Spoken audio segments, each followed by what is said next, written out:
अच्छा, कभी ये सोचा है कि किसी मुश्किल सवाल पर सिर्फ एक एक्सपर्ट की सुने या कई लोगों से पूछें? हाँ, ये तो रोजमर्रा की बात है। बिल्कुल।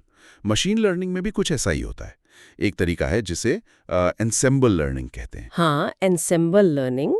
इसका सीधा सा मतलब है कि कई सारे शायद उतने सटीक नहीं, छोटे मॉडल्स जिन्हें वीक लर्नर्स कहते हैं, उनको मिलाकर एक ज्यादा मतलब पावरफुल और सटीक मॉडल बनाना, एक स्ट्रॉन्ग लर्नर। और इसका मकसद क्या है?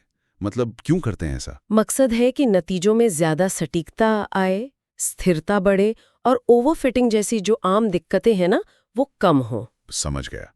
तो आज हम इसी एनसेम्बल लर्निंग के दो खास तरीकों पर थोड़ी गहराई से बात करेंगे, बैगिंग और बूस्टिंग।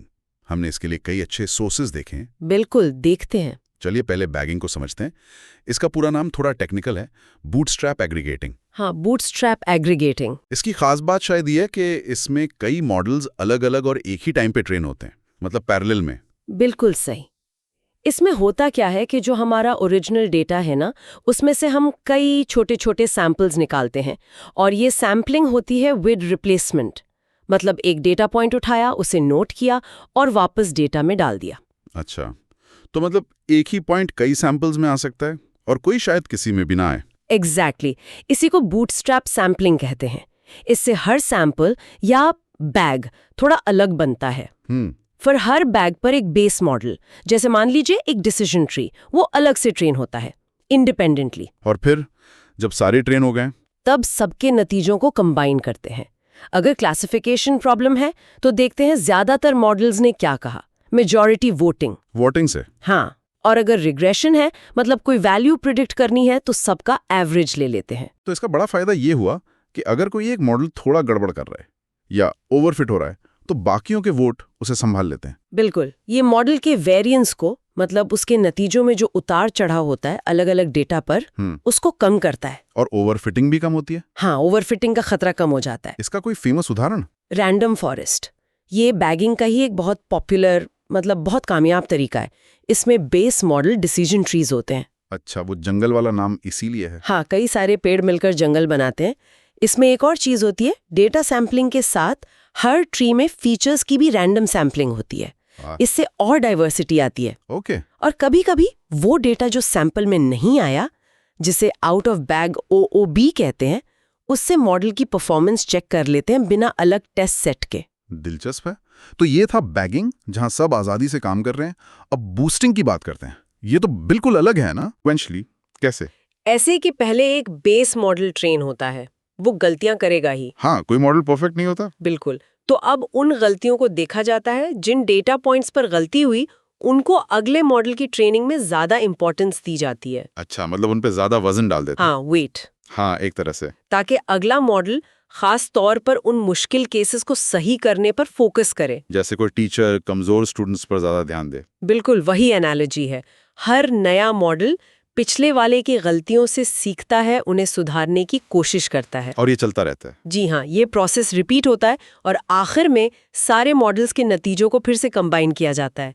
लेकिन यहाँ अक्सर वेटेड वोटिंग होती है। वेटेड वोटिंग मतलब जो मॉडल बेहतर परफॉर्म कर रहा है उसकी राय को ज्यादा वजन दिया जाता है। अच्छा, तो बूस्टिंग का मेन फोकस मॉडल का बायस कम करना हुआ, जो उसकी लगातार गलती करने की टेंडेंसी है। हाँ, क्योंकि वो मुश्किल उदाहरणों पर बार बार ध्यान दे रहा है, तो वो सिस्टमैटिक एरर यानी बायस कम हो जाता है। इसके कुछ पॉपुलर एल्गोरिथम्स?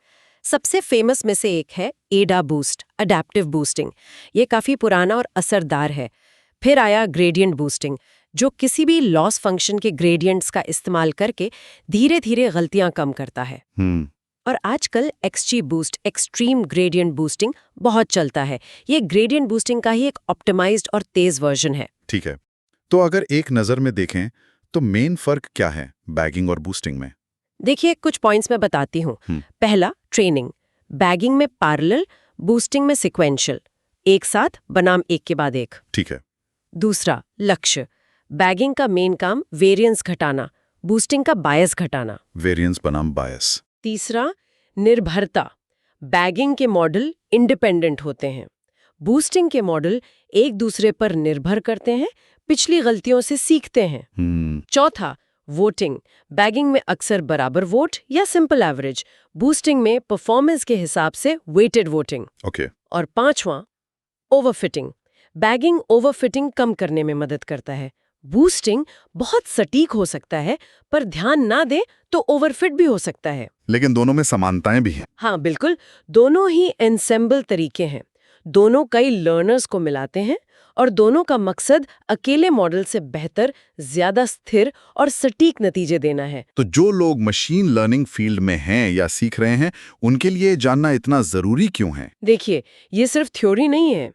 असल दुनिया की बहुत सारी प्रॉब्लम्स में, जैसे क्रेडिट कार्ड फ्रॉड का पता लगाना, मेडिकल डायग्नोसिस में मदद करना, स्टॉक मार्केट का अंदाजा लगाना, एन्सेम्बल मेथड्स अक्सर सिंगल मॉडल से कहीं अच्छा परफॉर्म करते हैं। अच्छा। पता चलता है कि कब कौन सी टेक्निक लगानी है, सटीकता, ट्रेनिंग टाइम, मॉडल कितना कॉम्प्लेक्स हो, इन सब में सही बैलेंस बनाने में मदद मिलती है। बिल्कुल सही। तो हमने देखा कि बैगिंग और बूस्टिंग दोनों ही अपनी अपनी तरह से कई मॉडल्स की ताकत को एकजुट करते हैं बेहतर नतीजों के लिए। हाँ, बैगिंग जहाँ इंडिपेंडेंस और डाइवर्सिटी से स्टेबिलिटी लाता है, वहीं बूस्टिंग लगातार सुधार पर फोकस करके सटीकता बढ़ाता है। एकदम। और आखिर में एक सवाल सबके सोचने के लिए छोड़ जाती हूँ। जरूर। जब हम इतने सारे मॉडल्स को मिला देते हैं, जैसे रैंडम फॉरेस्ट या XG बूस्ट में, तो परफॉर्मेंस तो अक्सर बढ़ जाती है, इसमें कोई शक नहीं। लेकिन क्या इससे ये समझना मुश्किल हो जाता है कि मॉडल किसी एक नतीजे पर क्यों पहुंचा? मतलब इंटरप्रेटेबिलिटी का सवाल। हाँ, क्या ये बढ़ी हुई सटीकता कभी-कभी मॉडल को एक्सप्लेन करने की हमारी क्षमता की कीमत पर आती है? ये एक सोचने वाली बात है।